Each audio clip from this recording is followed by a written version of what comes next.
National address. President Joe Biden outlines his plans to grow the government. Pro-life pushback. Lawmakers on Capitol Hill criticize the cost of the president's proposals and his pro-abortion policies. Vatican finances. Pope Francis implements new rules to prevent corruption. And survival story. The bishop-elect who was shot in South Sudan shares a message of forgiveness. On EWTN News Nightly for Thursday, April 29, 2021.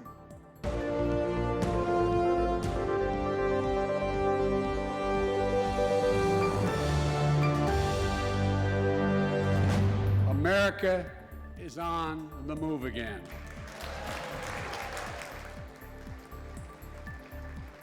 President Joe Biden has a message for America. He wants to dramatically expand childcare and education, but Republicans say it comes at too great a cost. Thank you so much for being with us tonight. I'm Tracy Sable. President Joe Biden says we are created, all of us, equal.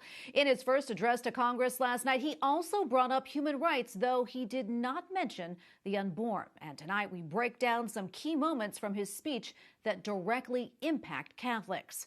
White House correspondent Owen Jensen reports. Owen? Tracy, good evening to you. Last night, President Biden said, quote, "No responsible American president could remain silent when basic human rights are being so blatantly violated." President Joe Biden told the nation when it comes to human rights that America will not back away from our commitments, our commitment to human rights and fundamental freedoms. And he dialed in on education. That's why my American Families Plan guarantees 4 additional years of public education for every person in America, starting as early as we can. The president also urged putting more money into the pockets of struggling families. But let's extend that child care tax credit at least through the end of 2025. And the president says his American Families Plan would provide for a national paid family and medical leave program up to 12 weeks. No one should have to choose between a job and a paycheck, or taking care of themselves and their loved ones, or parent, or spouse, or child. But it's what President Biden did not say that caught the ear of one pro-life advocate. In an interview on EWTN Pro-Life Weekly, Susan B. Anthony List President Marjorie Dannenfelser says the president deliberately failed to mention abortion. He believes that that this evil that he is meting out and that he is hiding from the American public is going to go unnoticed. That's why he didn't bring it up in the State of the Union. It's why he never talks about it. He leaves it to these briefings and every once in a while to say something about how Catholic he is.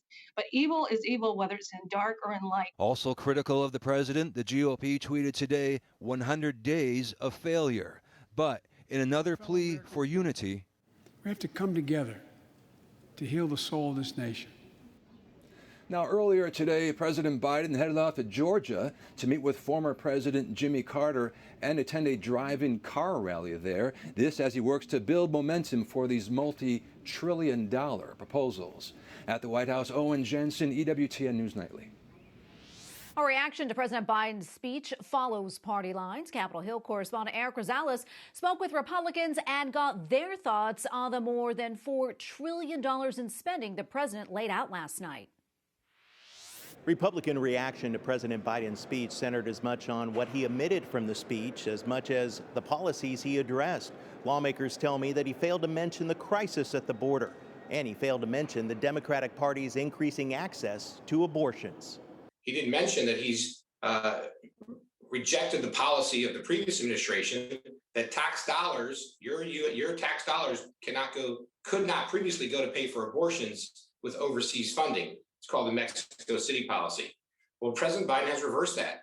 In the Republican response last night, Senator Tim Scott did mention the abortion issue, his faith, and a promise by President Biden to unite the nation. Our nation is starving for more than empty platitudes. We need policies and progress that brings us closer together. But 3 months in, the actions of the president and his party are pulling us further and further apart. On the president's family and infrastructure plan totaling more than $4 trillion. We should be expanding opportunities and options for all families, not throwing money at certain issues because Democrats think they know best. Republicans tell me infrastructure spending that shrinks the U.S. economy is not the answer, and neither is raising corporate taxes. That's all a smokescreen in terms of how much revenue you generate without starting to tamp down the economy. Indiana Senator Mike Braun says what the president is asking for will create a recession. There's no easy way to pay for it other than if you're willing to borrow from our kids and grandkids, which the administration, the other side of the aisle, and many in my own party seem to be willing to do. Minority Leader Mitch McConnell summed up the president's speech by saying this, quote, "He talks like a moderate but is governing to satisfy the far left." A preview of the showdown that's to come regarding these two bills. At the Capitol, Eric Rosales, EWTN News Nightly. Well, joining us now is Christopher Bedford, senior editor at the Federalist. Chris, welcome back. So good to see you. As you know, President Biden kicked off his speech by saying that he inherited the worst pandemic in a century, the worst economic crisis since the Great Depression, and the worst attack on our democracy since the Civil War. I want to get your thoughts on that and the president's speech overall. I thought it was gaslighting from start to finish. This isn't the worst kind of disease that's come through the United States in a century. I guess maybe since the last century, they had the Spanish flu, which may have been just a little bit over that. It wasn't the disease that was sold to us. And throughout this entire speech, he kept on drawing back to that. Look what coronavirus has done to you, and now you've got new jobs back, and you can that's thanks to the bold leadership of Speaker of the House Nancy Pelosi and Senate Majority Leader Chuck Schumer and myself. And I'm wondering all the people who've been struggling this past year under government mandates, who haven't been able to visit their parents, who've lost their jobs, who've had their town centers shut down, had their churches closed, how they're thinking about that, what their takeaway from that is, and if they actually believe that one bit at all. Biden started out strong, though. He came out at the beginning with a lot of energy. He faded about 6 or 7 minutes in, started to draw to a little bit of a sleepy time, like bedtime story reading voice, something that lost a lot of viewers, it looks like. And at the end, Donald Trump's last most successful State of the Union, the lowest rated one, was his final one. It was about 37 million people watching. Last night, Joe Biden had 11 million people watching. That's disappointing turnout. Wow. Yeah. And, he also, when he was talking about COVID-19, he also talked about how he made good on his promise to deliver 100 million shots in the 100 days. But, Chris, he didn't mention the previous administration and Operation Warp Speed, which helped to get us those vaccines. And he also didn't mention the situation at the southern border. Can you talk a little bit more about that? Absolutely. And, I guess it's not that uncommon for a president to want to take a lot of credit in this State of the Union for everything they've done. The reality, though, is exactly like you said. When this president came in and was inaugurated, that path to 100 million vaccines in that amount of time was already set. That was a timetable that was set, and that was where we were going to go. That operation has since increased, as it does, as you get access to more vaccines and you can spread it throughout the country. On the border was something he spent about 30 seconds on talking about the border, which is a very dangerous thing. There's a lot of chaos down there. There's a lot of disease. There's a lot of crime. Our border right now in the south is essentially run by human trafficking cartels. That's a very, very dangerous thing to be, both for the migrants and for the people who live there and for the police. He didn't want to talk about that. Spent about 30 seconds. I don't even think I actually heard the word border in that entire speech. Yeah. And how do you think the speech overall, how do you think it played to the average American? And what do you think were the positives of it? The positives was, at first, I was listening to it at first, and I had to go back and look at the screen because it sounded like, at the beginning, the Joe Biden from 10 years ago when he really came out with some energy. He shortly went back to that. And like we were talking about earlier, as Senate Minority Leader mentioned, this was supposed to be a unifying speech. I thought it was a lot of gaslighting, but they pushed forward some moderate ideas, even if they're not exactly what they're going to pursue. President Barack Obama was famous for doing that, basically quoting Reagan in his State of the Union while governing very differently. But my favorite takeaway from that entire speech was when both sides of the chamber, the very few people in there, stood up and applauded for the idea that we could bring manufacturing back to Pittsburgh. Now, I don't think that they have the same policies that will get to this point of view, and I know that they have very different ideas, but there's so little we could cheer about these days, whether it's baseball or the NFL, to see everyone at least still united around the idea of revitalizing American manufacturing. That was a plus. Yeah, as a native of Pittsburgh, that made me smile, too. I want to switch gears just a little bit. Something that's been causing a stir on social media. The Washington Post promoted an article on the USCCB and whether it would press the president to stop receiving Holy Communion. The Post said in a tweet, quote, "A rising group of right-wing U.S. Catholic bishops is colliding with a very Catholic president who supports abortion rights." Chris, what did you think when you saw that? It's amazing the people that they ask to write about religion at the Washington Post and the New York Times to show the somewhere between incredible ignorance, but then to get through that many publishers, an actual dislike of Catholics that's in there, and ignorance mixed with a bigotry toward it. Now, not to knock the U.S. bishops, but it's not exactly a conservative bunch of Catholics right there. There's a lot of complaints that some of the more conservative bishops who are very much in the minority have made about that aspect. Generally, the bishops seek to get along with political leaders and go along, and there's actually been murmurs, which have been very hopeful to those who are observant Catholics, that there might be some shepherding and some gentle leadership and some brotherly love from the bishops to say, Joe Biden, I know that you go to church, but this is a grave evil and you're seriously hurting people. Now, Joe Biden is someone who is a church attender. I have seen him there. I've seen him sneak in there. I know he struggles with a lot, but at the end of the day, he is perpetuating a grave evil against innocent children here and abroad with your money. It's a problem, and I'm glad the church is speaking out. But boy, is it unserious of the Washington Post to do anything like that. All right, Chris, we're going to leave it right there. Thank you so much for your analysis. We appreciate it. Christopher Bedford, senior editor at The Federalist. Thanks again.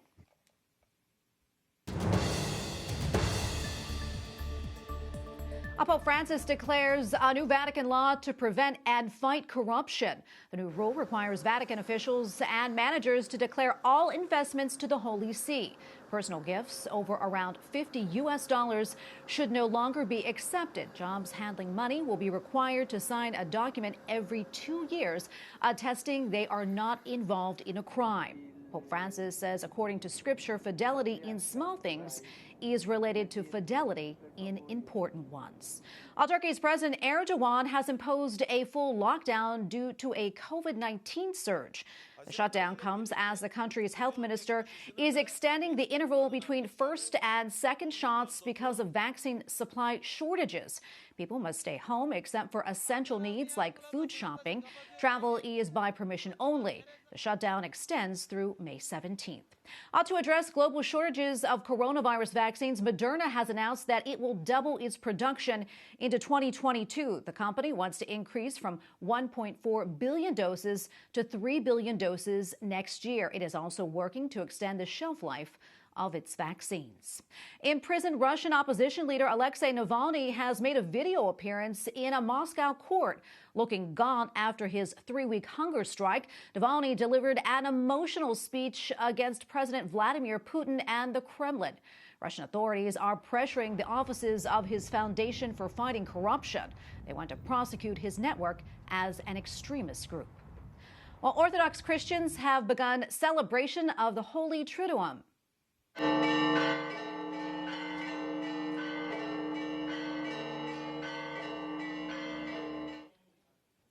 Outside the Church of the Holy Sepulchre, Greek Orthodox Patriarch Theophilus III performed the traditional washing of the feet. A small gathering of clergy and local pilgrims were able to participate in the ceremonies remembering our Lord's Last Supper.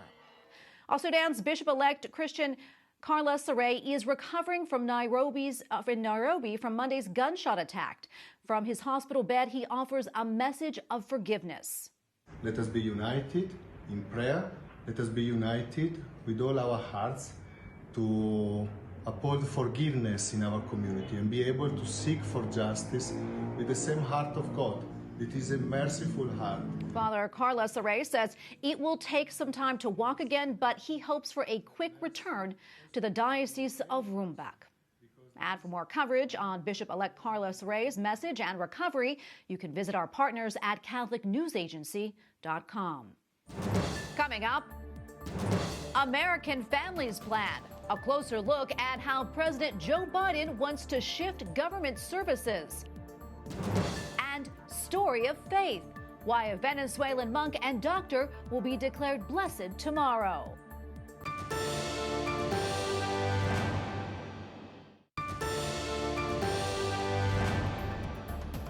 as we heard earlier, President Joe Biden has unveiled a $1.8 trillion plan for American families. It would include free pre-K for all 3- and 4-year-olds and a monthly payment to families with children under the age of 17. Earlier this week, a Republican lawmaker released his own version of a plan for American families. Senator Jon Schweppe from Missouri has introduced the parent tax credit. It would give tax credits to single parents and married parents with children under the age of 13. The credit would be paid by the IRS.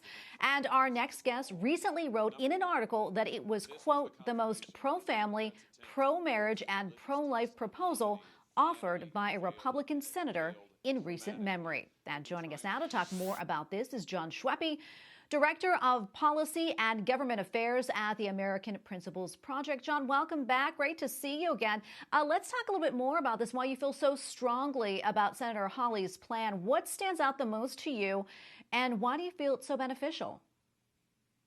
Well, we've seen a lot of plans in recent months from Republicans to increase the child tax credit, to do something similar to what Biden's done with this child allowance, where, it would give $300 a month to families with kids per kid.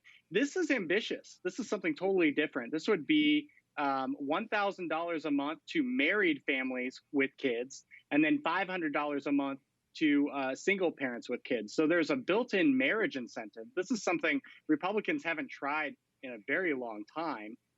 Something very innovative and creative.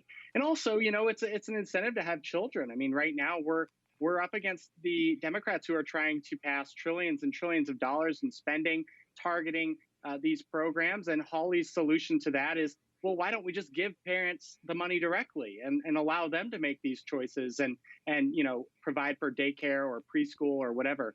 So I think it's really innovative and it's creative, and we'll see if it's something that can catch on with the Senate GOP caucus.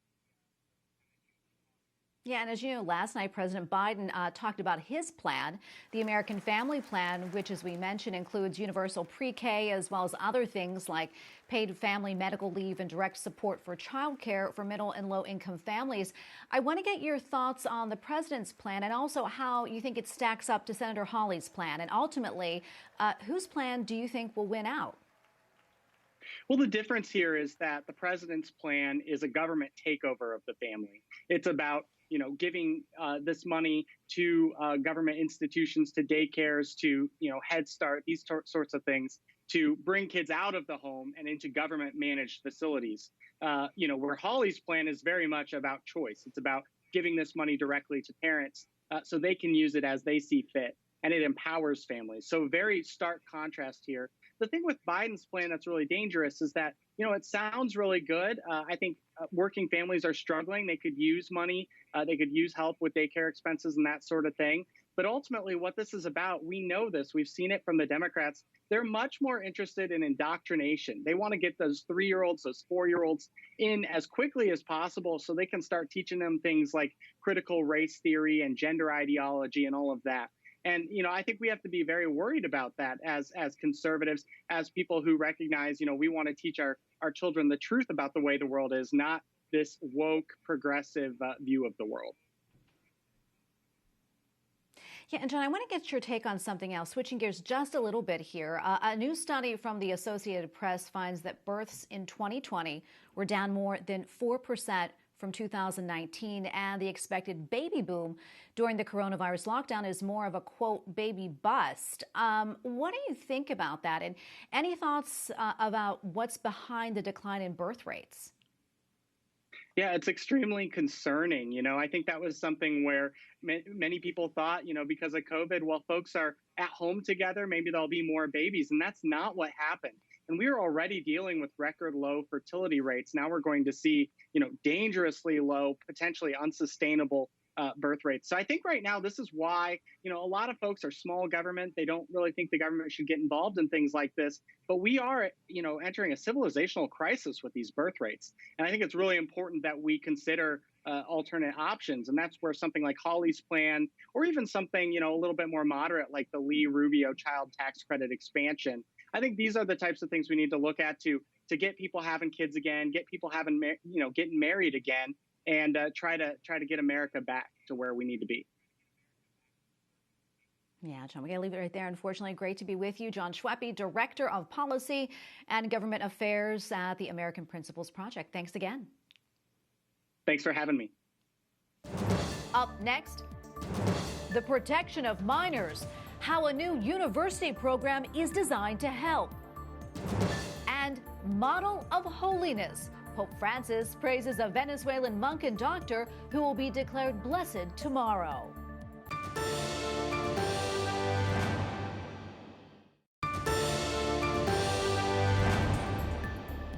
Officials in Ireland say a ban on attending public religious services, including Catholic Mass, will be lifted on May 10th. The ban has been in place for most of the past 8 months. Local media report that those who broke it faced up to 6 months in prison. The Center for Child Protection in Rome, also known as the CCP, will become the Institute of Anthropology. The new institute at the Pontifical Gregorian University will be officially launched in September and will further develop studies on human dignity and care. For nearly a decade, the CCP has been providing formation and resources to strengthen the Church's commitment to protect minors. Joining us now is Father Hans Zollner, member of the Pontifical Commission for the Protection of Minors and president of the Center for Child Protection. Father, welcome back. Wonderful to see you. Tell us, what is the mission of the new institute and why the change? First of all, we are very happy that this change is going to happen because we can expand our activities, we can deepen our research, and the broadening of the scope of our institute will help us to include issues like spiritual abuse and abuse of power in general. And we will continue the mission of the CCP, of the Center for Child Protection, certainly because the focus will always be children and their protection, but now we can include other areas. And how will the Center's work carry over into the Institute? We will continue with our educational efforts, and we offer the programs of a diploma, a master in safeguarding, plus now a new doctorate in anthropology focusing on human dignity and care of vulnerable persons. And can you talk a little bit more about how you think this will develop the Church's commitment to protect minors and vulnerable persons? Now, it is very clear that our university, the Pontifical Gregorian University, and the Holy See in the Congregation for Catholic Education approved of the project, and that means we stand for this development of a policy and of activities that will help us to create a safer church, and certainly will help us also to continue to serve the people of God and the society in general, to protect minors and vulnerable adults. Oh, Father, thank you so much for your time today and for what you do. Father Hans Zollner, president of the Center for Child Protection. Thank you again. Thank you, Tracy, for having me.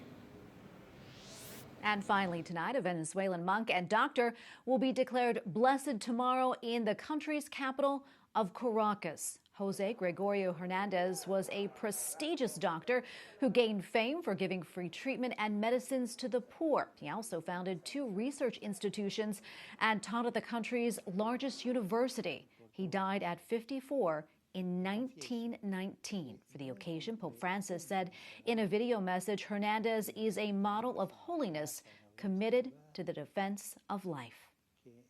And we thank you for watching tonight. For the entire EWTN News Nightly team, I'm Tracy Sable. Good night and God bless.